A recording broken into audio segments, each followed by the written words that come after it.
नमस्कार दोस्तों, जैसा कि आप स्क्रीन पर देख सकते हैं, रेलवे में मिनिस्टीरियल एंड आइसोलेटेड कैटेगरी के अंदर कई सारे पदों पर वैकेंसी आई है, जिसमें chief law assistant, public prosecutor, junior translator, senior publicity inspector, staff and welfare inspector, scientific assistant, lab assistant grade 3 और scientific supervisor, ergonomics and training शामिल है। टोटल वैकेंसी 312 है। आइए दोस्तों, आज डिटेल में जानते हैं कि इन सभी पोस्ट के लिए आपकी क्वालिफिकेशन क्या मांगी गई है, आपकी एज क्या होनी चाहिए, एग्जाम पैटर्न कैसा होता है और अगर आपका फाइनल सिलेक्शन हो जाता है तो फिर आपकी सैलरी क्या होगी। आइए दोस्तों, सबसे पहले जानते हैं कि इसमें क्वालिफिकेशन क्या मांगी गई है। दोस्तों, मैं आपको ऑलरेडी बता चुका हूं कि इसमें कई सारे पोस्ट पर वैकेंसी आई है। आइए दोस्तों, सभी पोस्ट के बारे में एक एक करके डिटेल में जानते हैं। दोस्तों, अगर आप चीफ लॉ असिस्टेंट के लिए अप्लाई करना चाहते हैं तो आपने लॉ में 3 साल की डिग्री कंप्लीट की हो और साथ में आपके पास कम से कम 3 साल तक वकील के रूप में प्रैक्टिस करने का अनुभव हो। इसके अलावा अगर आप रेलवे एम्प्लॉय हैं तो आप भी अप्लाई कर सकते हैं, लेकिन आपने लॉ से ग्रेजुएशन कंप्लीट की हो और साथ में रेलवे प्रशासन के किसी भी विभाग में कम से कम 5 साल की सेवा की हो। अगर आप रेलवे मजिस्ट्रेट हैं तो आप भी अप्लाई कर सकते हैं, लेकिन आपको डायरेक्ट रिक्रूटमेंट कैटेगरी के अंदर अप्लाई करना होगा और डायरेक्ट रिक्रूटमेंट यानी कि सीधी भर्ती के अंदर जो भी क्वालिफिकेशन मांगी गई है वो आपके पास होनी चाहिए। अगर आप पब्लिक प्रोसिक्यूटर के लिए अप्लाई करना चाहते हैं तो आपने लॉ से ग्रेजुएशन कंप्लीट की हो और साथ में आपके पास एडवोकेट के रूप में कम से कम 5 साल का एक्सपीरियंस हो। अगर आप जूनियर ट्रांसलेटर हिंदी के लिए अप्लाई करना चाहते हैं तो यहाँ पर आपके पास मल्टीपल ऑप्शंस हैं। पहला ऑप्शन है कि आपने हिंदी या इंग्लिश से मास्टर डिग्री कंप्लीट की हो और साथ में हिंदी या इंग्लिश आपने ग्रेजुएशन में एक कंपलसरी या इलेक्टिव सब्जेक्ट के रूप में पढ़ा हो। दूसरा ऑप्शन आपके पास ये है कि आपने हिंदी या इंग्लिश को छोड़कर बाकी किसी भी सब्जेक्ट से मास्टर डिग्री कंप्लीट की हो और साथ में आपने ग्रेजुएशन में हिंदी या इंग्लिश को एक कंपलसरी या इलेक्टिव सब्जेक्ट के रूप में पढ़ा हो। तीसरा ऑप्शन है कि आपने हिंदी या इंग्लिश को छोड़कर बाकी किसी भी सब्जेक्ट से मास्टर डिग्री कंप्लीट की हो और साथ में आपने ग्रेजुएशन लेवल पर हिंदी और इंग्लिश दोनों भाषा को पढ़ा हो, जिसमें से एक भाषा आपके एग्जामिनेशन का मीडियम हो और दूसरी भाषा को आपने एक सब्जेक्ट के रूप में पढ़ा हो। मान लीजिए आपने अपनी ग्रेजुएशन हिंदी मीडियम से की है, जहां पर आपने हिंदी और इंग्लिश दोनों भाषाओं को पढ़ा हो, लेकिन आपने हिंदी भाषा में सारे एग्जाम दिए हैं और केवल इंग्लिश का पेपर आपने इंग्लिश में दिया है। आपके पास ये 3 ऑप्शन है, इनमें से आपके पास कोई एक होना चाहिए और साथ में आपने हिंदी टू इंग्लिश और इंग्लिश टू हिंदी ट्रांसलेशन में कोई डिप्लोमा या सर्टिफिकेट कोर्स किया हो, या फिर आपको हिंदी टू इंग्लिश या इंग्लिश टू हिंदी ट्रांसलेशन में 2 साल का एक्सपीरियंस होना चाहिए और ये एक्सपीरियंस आपको किसी भी सेंट्रल या स्टेट गवर्नमेंट ऑफिस में होना चाहिए या फिर पब्लिक सेक्टर अंडरटेकिंग्स के अंदर होना चाहिए। अगर आप सीनियर पब्लिसिटी इंस्पेक्टर के लिए अप्लाई करना चाहते हैं तो यहाँ पर आपके पास मल्टीपल ऑप्शंस हैं, जैसे कि आपने पब्लिक रिलेशन, एडवर्टाइजिंग, जर्नलिज्म या मास कम्युनिकेशन में से किसी भी एक फील्ड से डिग्री और डिप्लोमा किया है तो फिर आप सीनियर पब्लिसिटी इंस्पेक्टर के लिए अप्लाई कर सकते हैं।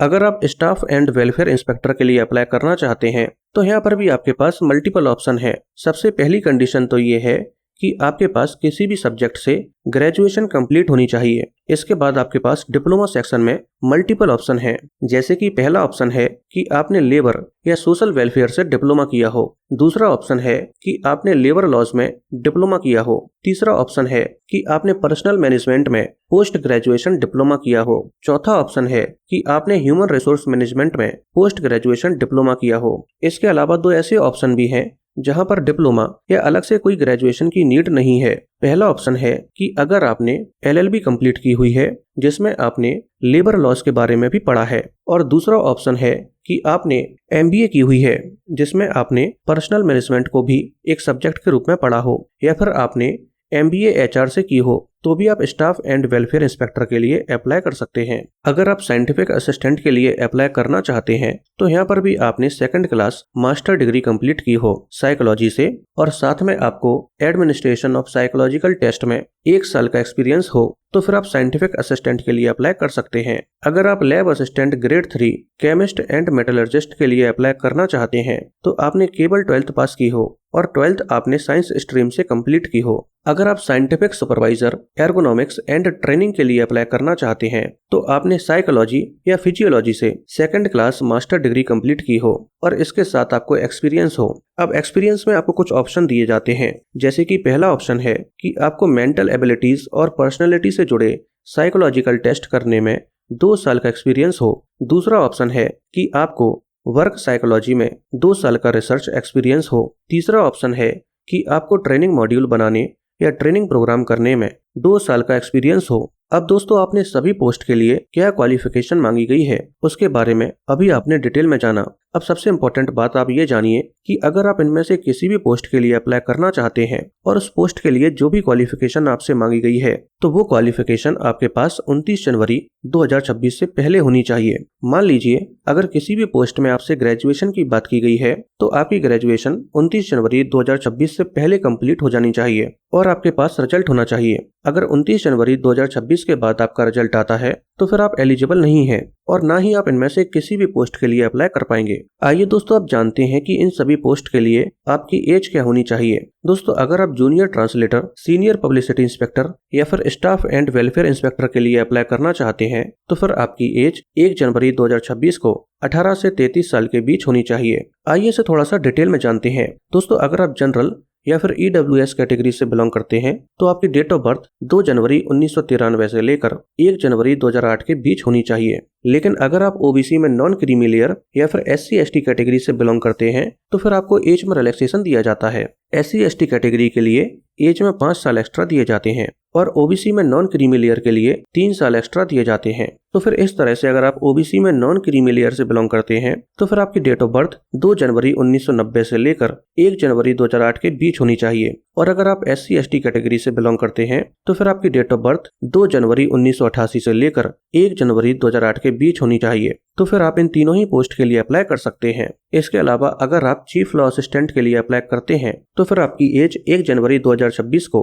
18 से 40 साल के बीच होनी चाहिए। अगर आप पब्लिक प्रोसिक्यूटर के लिए अप्लाई करते हैं तो फिर 1 जनवरी 2026 को आपकी एज 18 से 32 साल के बीच होनी चाहिए। अगर आप साइंटिफिक असिस्टेंट या फिर साइंटिफिक सुपरवाइजर के लिए अप्लाई करते हैं तो फिर आपकी एज 18 से 35 साल के बीच होनी चाहिए। इसी तरह से अगर आप लैब असिस्टेंट ग्रेड 3 के लिए अप्लाई करना चाहते हैं तो फिर आपकी एज 1 जनवरी 2026 को 18 से 30 साल के बीच होनी चाहिए। दोस्तों, इन सभी पोस्ट में भी चीफ लॉ असिस्टेंट की तरह एज में रिलैक्सेशन मिलता है। अगर आप SC/ST कैटेगरी से बिलोंग करते हैं तो 5 साल और OBC में नॉन क्रीमी लेयर से बिलोंग करते हैं तो 3 साल। इसके अलावा अगर आप अपनी एज डेट ऑफ बर्थ के हिसाब से देखना चाहते हैं तो आप इस टेबल में देख सकते हैं। आइए दोस्तों, आप जानते हैं कि इन सभी पोस्ट के लिए सिलेक्शन प्रोसेस कैसा होता है। दोस्तों, जूनियर ट्रांसलेटर की पोस्ट को छोड़कर बाकी सभी पोस्ट के लिए सिलेक्शन प्रोसेस 2 स्टेज में होता है। पहली स्टेज पर कंप्यूटर बेस्ड टेस्ट होता है और दूसरे स्टेज पर डॉक्यूमेंट वेरिफिकेशन और मेडिकल एग्जामिनेशन होता है। लेकिन अगर आप जूनियर ट्रांसलेटर के लिए अप्लाई करना चाहते हैं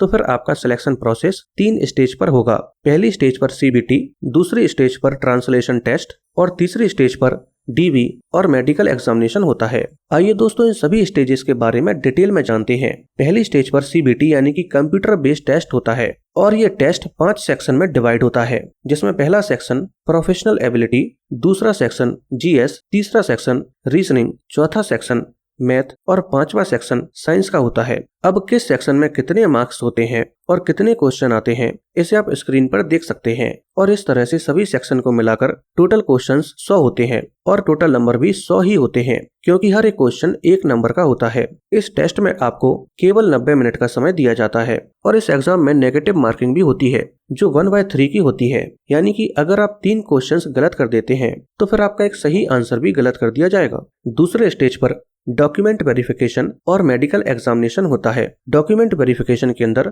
आपसे तमाम डॉक्यूमेंट मांगे जाते हैं और उसके तुरंत बाद मेडिकल एग्जामिनेशन होता है। अब हर एक पोस्ट के लिए मेडिकल एग्जामिनेशन का स्टैंडर्ड अलग अलग होता है। जैसे कि अगर आप chief law assistant, public prosecutor, senior publicity inspector या फिर स्टाफ एंड वेलफेयर इंस्पेक्टर के लिए अप्लाई करते हैं तो आपका मेडिकल स्टैंडर्ड C1 का होता है। लेकिन अगर आप साइंटिफिक असिस्टेंट या साइंटिफिक सुपरवाइजर के लिए अप्लाई करते हैं तो आपका मेडिकल स्टैंडर्ड B1 का होता है। आइए दोस्तों, मेडिकल स्टैंडर्ड के बारे में थोड़ा सा डिटेल में जान लेते हैं। दोस्तों, C1 मेडिकल स्टैंडर्ड के अंदर आपका डिस्टेंस विजन 6/12 या फिर 6/18 का होना चाहिए, चश्मे के साथ या फिर बिना चश्मे के, और नियर विजन 0.6 का होना चाहिए, ग्लासेस के साथ या ग्लासेस के बिना। इसी तरह से दोस्तों, C2 या B1 मेडिकल स्टैंडर्ड के अंदर क्या रिक्वायरमेंट होती है इसे आप स्क्रीन पर देख सकते हैं। दोस्तों, अगर आप जूनियर ट्रांसलेटर के लिए अप्लाई करते हैं तो फिर यहाँ पर CBT थोड़ा सा डिफरेंट होता है। इसमें 50% क्वेश्चंस भाषा ज्ञान पर होते हैं, जिसमें से 20% क्वेश्चन